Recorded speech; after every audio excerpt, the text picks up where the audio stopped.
This is the Speaking of Writers podcast. I'm Steve Richards. In the standard narrative, the Civil War ended at Appomattox Court House, with Robert E. Lee surrendering to Ulysses S. Grant. That surrender is an icon of American history and culture, a peaceful, conciliatory completion of the country's most brutal conflict.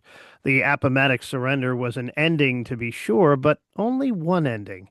The war continued in fits and stops and starts. Finding any single true ending of the war is impossible, or so Michael Vorenberg argues in his new book, Lincoln's Peace. Michael Vorenberg is the author of Final Freedom, the Civil War, the Abolition of Slavery, and the 13th Amendment, which was a finalist for the Gilder Lehrman Lincoln Prize and was used as the basis for the screenplay of Stephen Spielberg's 2012 film Lincoln. He's also the author of the Emancipation Proclamation, a brief history with documents, as well as a number of essays on legal constitutional history. His writings have appeared in the Chicago Tribune, the New York Times, Politico, and the Washington Post. He teaches at the wonderful Brown University in Providence, Rhode Island. I'm happy to have for the first time Michael Vorenberg join me here on the Speaking of Writers podcast. Welcome. Thank you, and thank you for having me on this great podcast, Steve. It's really nice to be on. Thank you. Thank you, Michael. Appreciate that. What led you to Lincoln's Peace? Well, I am uh, a Civil War historian, so that does tend to be what I work on. And I was working on a different project entirely. Goes back many years, and I was in the archives in the National Archives in Washington, D.C., and really just by chance, basically because the wrong box was brought to me in the archives, I sort of stumbled upon this very long file that had been created in about 1890. And the book opens by me talking about this file. And essentially what the file was, it was titled The End of the Civil War, and it was a very thick file. And this Assistant Secretary of War had been given the task of finding the actual legal end date of the war, because wars have usually multiple end dates. There's the sort of cultural end date where we sort of think the war is over, and then there's often you need a legal end date for various reasons I can get into later. Anyway, this particular Assistant Secretary of War had been an officer at Appomattox when the surrender happened. And so his initial reaction when he was given this task was, well, obviously it ended in Appomattox. But then he realized that, in fact, there were many different endings. And he started doing this own research to try to figure out the legal end. And in looking at this file, I realized how complicated and interesting this question was, something I had always taken for granted. When I teach the Civil War, I would usually end with Appomattox, or I would use the word Appomattox as shorthand for an ending. And so what was in there then was the fact that the legal end of the war, this is strictly legal, which I can get to later, was actually 16 months after the Appomattox surrender. And it was done by proclamation by the then President Andrew Johnson. And that proclamation, which I had known about, but never really thought was very serious, had actually been affirmed by the U.S. Supreme Court as the official legal constitutional end date of the Civil War. And so that struck me as really interesting. And so what happened between Appomattox and this date, and why that date, and what are all the events in between that made it such that we say that the war continued beyond Appomattox. And so that's what the kernel of the idea was put into my head. And I said, someday I'll do something with that. And then about 10 years later, for various other reasons, I decided the time had come. And so I started really working on this book in earnest. And then here we are. That Assistant Secretary of War, Lewis Grant. I didn't know much about him. Fascinating person, did a lot. He no relation to Ulysses Grant. What No. was he like? Well, I don't really know. I certainly didn't know anything about him either. Uh, he was an officer, like many people. He really was not a professional military man. He joined up during the war, and was trying to figure out what he was going to do at the time. Would he be a teacher? Would he be a lawyer? And so he joins up and he rises through the ranks, and he's at all the big battles on the East in the Eastern Theater, rising through the ranks to the point of becoming a pretty high-ranking officer by the time of the Appomattox surrender. And then, as I explained in the prologue, he leaves when the war is over and he musters out. He then pursues law as a profession, but he keeps his hand in politics. And it's because of that that he eventually gets this patronage appointment to the War Department. He had been given the option of joining the military, the regular military, as a career, but he said no. He became a lawyer. But he does then take on this role as a civilian within the War Department. And so, yeah, so that's his story. He's from Vermont originally, and his boss, Secretary of War, also from Vermont. That a small little fact, I guess. But I guess what I should say in terms of a little bit more about him and what triggered all this for him and for the War Department is that a number of people had applied for pensions, and not just any pension, but a wartime pension. So there was a whole pension system that was developed during the war. And then it was the case that if your service overlapped with an actual war, right, that you would get paid more than if you were simply a volunteer doing, let's say, I don't know, menial duty somewhere in a fort for something on a temporary basis. So the question was, for the number of these people who applied, was their service in fact wartime service? And a number of these people had joined up in early 1866, a moment when we normal people would say the war was over because Appomattox had happened in April 1865. And this is what, in this case, that little mundane thing, these pension applications are what led the War Department to say, we have to figure this out. Do we really just dismiss these out of hand? And it turned out they couldn't be dismissed out of hand because, in fact, a state of war existed by any definition, right up till August 20th, 1866. And some would say in Congress, Congress said it still existed even after that till 1871.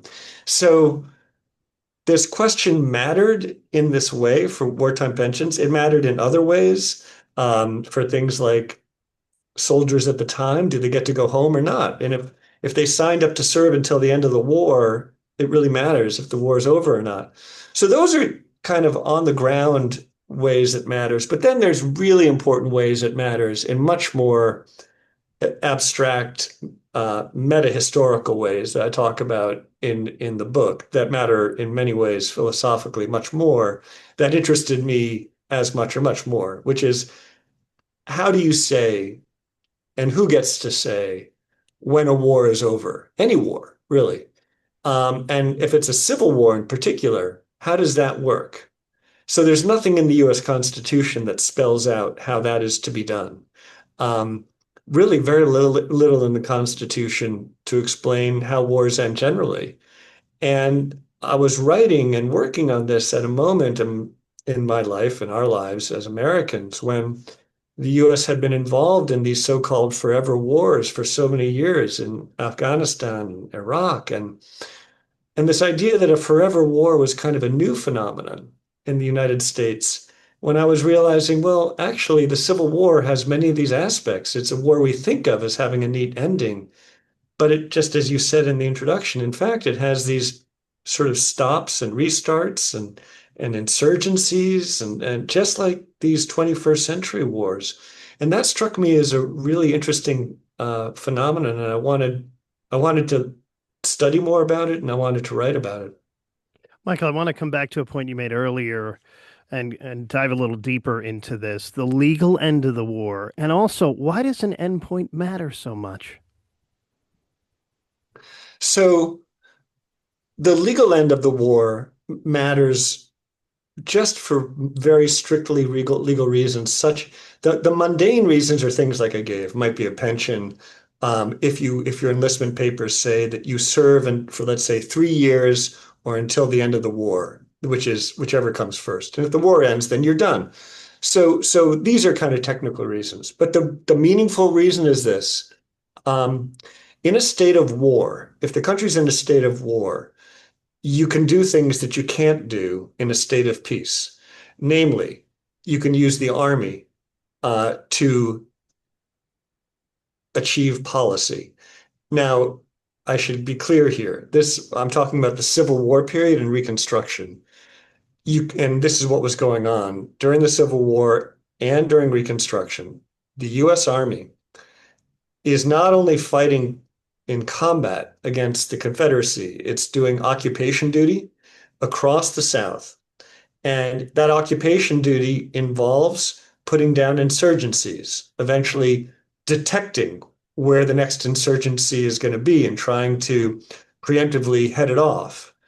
Again, everything I'm describing should sound familiar because it's the way we think of small units operating as they did in the early 21st century in the Middle East that the United States was doing, right? So this is exactly the same kind of war that's being fought. However, if you say that the war is over legally, and this is what Andrew Johnson says, then there is no authority to use the US Army in civilian territory of the states. None. The rebellion is over.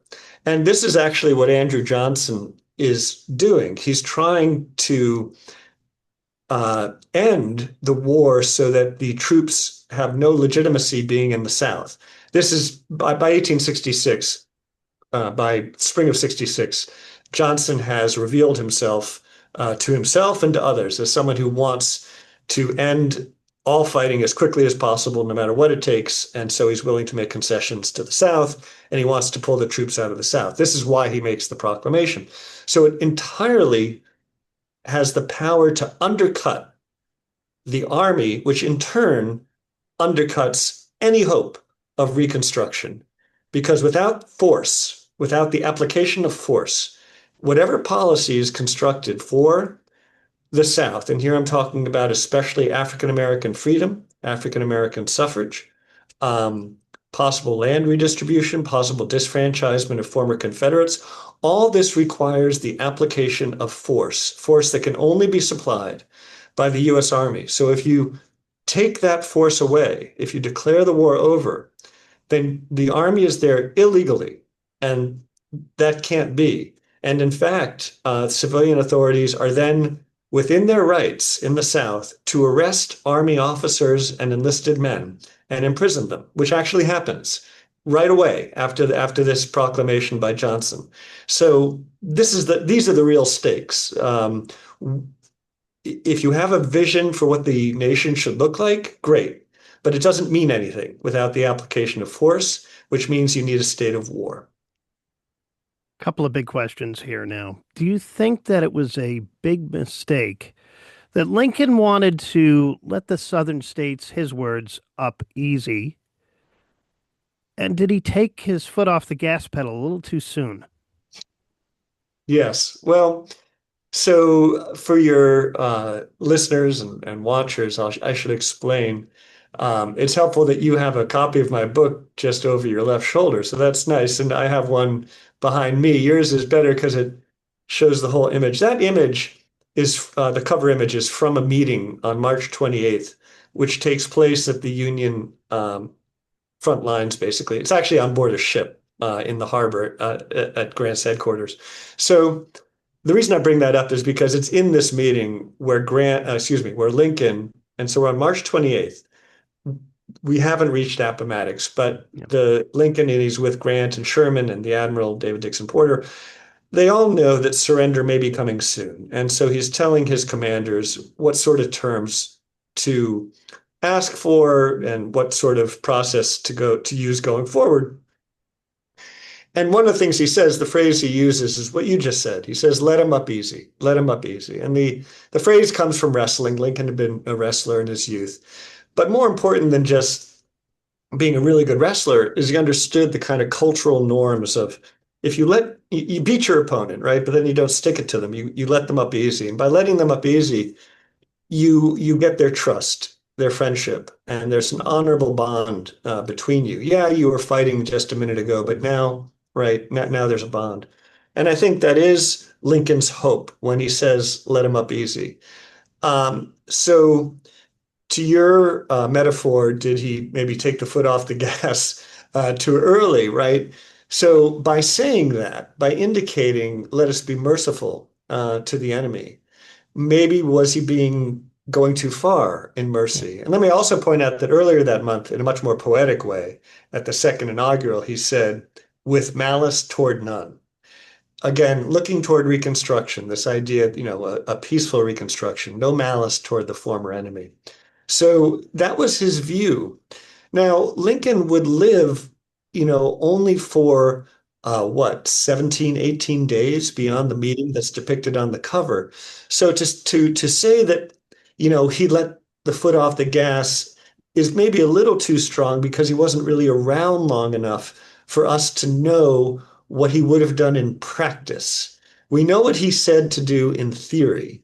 And we know that his successor, Andrew Johnson, not at first, but eventually let his foot off the gas entirely and brought reconciliation about way too quickly and with far too many concessions to white people and with far little to achievement in terms of the law for African Americans.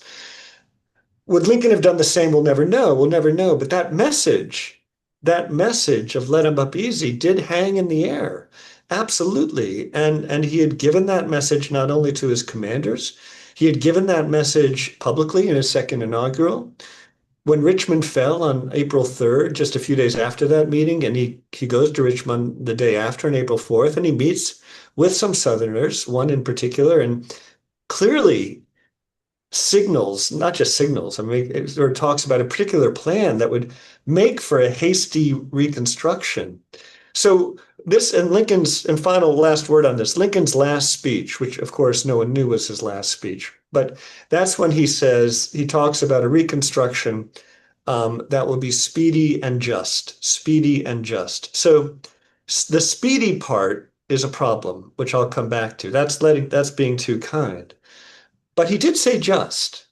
And did Lincoln know that maybe you couldn't have it both ways? You couldn't have a speedy reconstruction that was also just in terms of where justice means what I would say the most important justice piece of this, right, is an end to enslavement in all of its capacities, right? So that you could have true equality before the law for all races. And that was certainly the idea behind the 13th Amendment, behind, I would argue, his Gettysburg Address, behind so many aspects of wartime Reconstruction.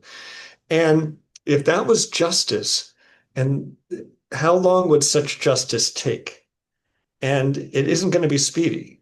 So Right. I'm not sure how to answer that. If at that moment Lincoln is naive or too kind, had he lived, would he have stayed that way? I doubt it. If he had seen the real recalcitrants, the real insurgencies in the South, I don't think he would have just backed off. I really don't. But of course, we can't prove it. Yeah. 30,000-foot question now, Michael. What is the solution to finding permanent peace in the country? Or is it like alcoholism and other disorders where there's no cure, but rather ways to cope? Um, that's a, I've never heard that analogy. It's a fantastic analogy. Which is right, the addict. I love that because the addict says yes, every day they hope to stay addiction Yeah. free, but they know that every day is a day when they could fall off the wagon and addiction could be back. And the epigraph to my book comes from a Faulkner novel called The Fable, which talks about war is a fever, and then the purpose of a war is to end the fever, and it takes a war to end the fever. There are these wonderful metaphors, but I've never heard that one. But there's something to that. So I think peace is an ideal, and that, in any given moment, if you just sort of freeze the world at any given moment, there's war going on somewhere. It may not be called war at the time, but there's conflict. And, and so what is peace then, if we know this is the case?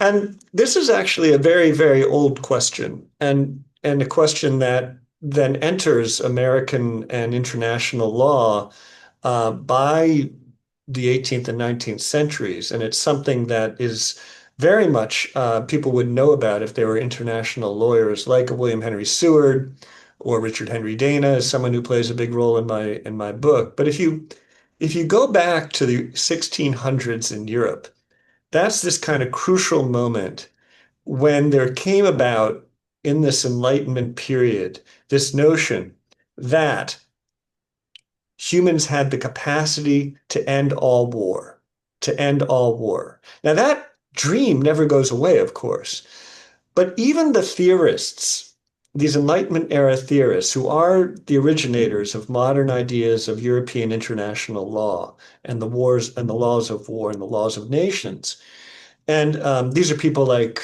Spinoza, Hugo Grotius, later on Vattel. So even they, while having the what we might say the hubris to think that they can abolish all war, even they acknowledged that peace was something else. Peace, what, and this is, I happen to have it right in front of me, where Spinoza wrote that peace, they were seeking what he called the mere absence of war, the mere absence of war, which was not the same as peace.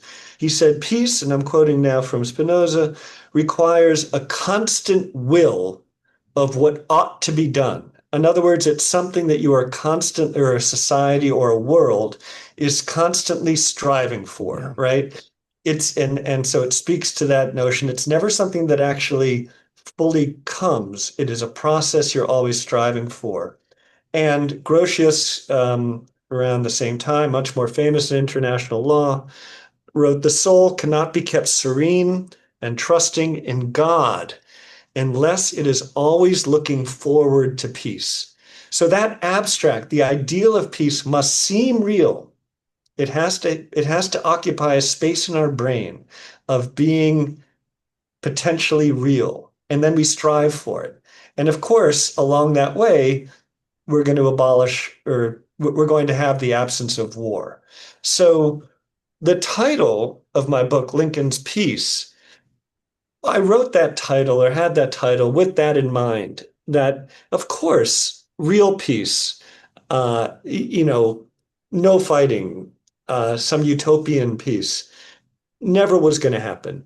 And that being the case, now if we step back, then what is it we're looking for? What will satisfy us as a moment where war, a civil war, let's say this civil war, has come to an end? Because it isn't going to be the presence of absolute peace. That's not possible. So what will be a satisfactory point at which we say the war is over?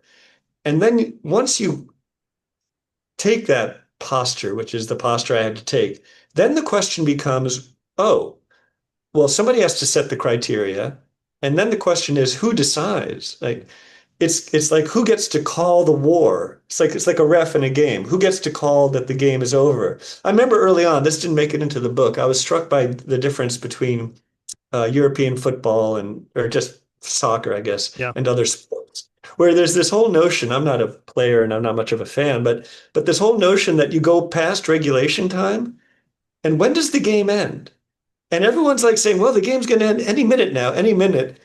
But then the ref throws up the hand, and the game's over, right? And so it's less about the exact, like, it's not defined by a set of criteria. It is, but ultimately somebody has to be invested, or some group or something, some event has to be invested with this power to say it's over. And then, this is crucial to that soccer game analogy, all parties have to respect that call, right? So once Yeah. the ref puts up his arm and says, the game's over, and then one side says, no, no, no, I'm going to keep on, kicking the ball until I get a goal. That just, then the game breaks down. It doesn't work. Yeah. What is next for you in your writing? Are you going back to the letter C, what you set out to do, American citizenship? I have written, so that was when I was working on the project that led to this. I was working on a book about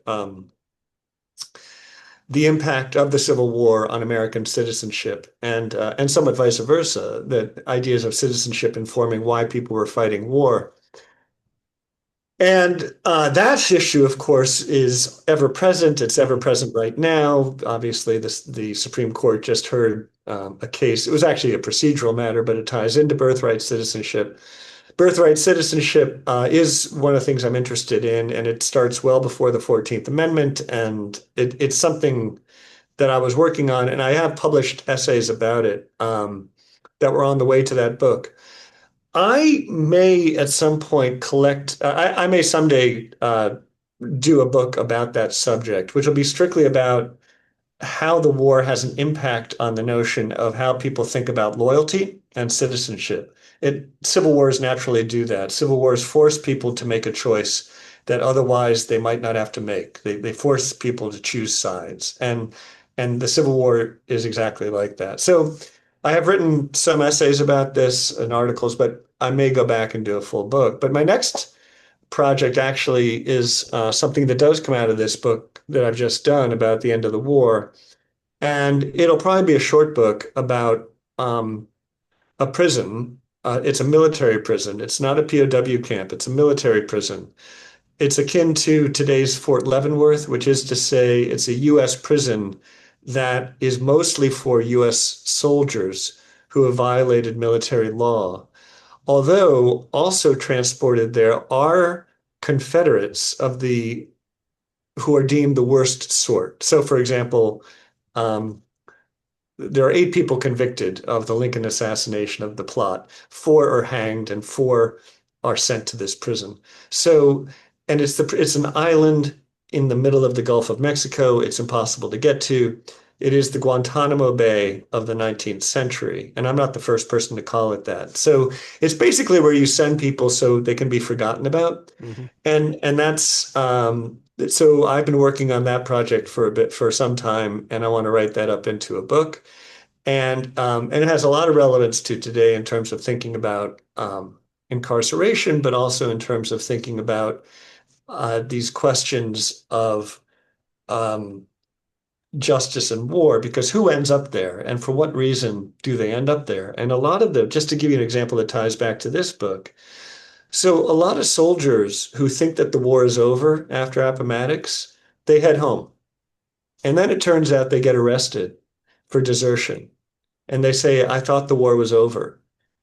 The headline said the war is over. Yeah. And then their commanders say, no, actually, we are still at war. And by the way, we're going to reassign you away from, let's say, Virginia. We're going to send you to, let's say, New Mexico territory to deal with the fighting against the Navajo. This is a real thing that actually happens. And they say no, and I that wasn't in my contract, but in fact it was. And so a lot of these people end up in prison. And that's just one example of how that's an example of how these two topics connect. So what kind of prison is this? Who are the guards? What's life like? And it ends up being a story that's very much a story of a lot of, like many prisons, but this one particularly interesting because Cuba's involved, other countries are involved, and then the whole story of Civil War justice is involved because increasingly the population of this prison is disproportionately a Black population. Black prisoners are disproportionately represented by the end of Reconstruction in this prison. That is next from Michael Vorenberg. The book out now is Lincoln's Peace. Thank you so much for joining me. Thank you for having me, Steve, and really appreciate it. Thank you. And this is the Speaking of Writers podcast. I'm Steve Richards. Thanks for watching.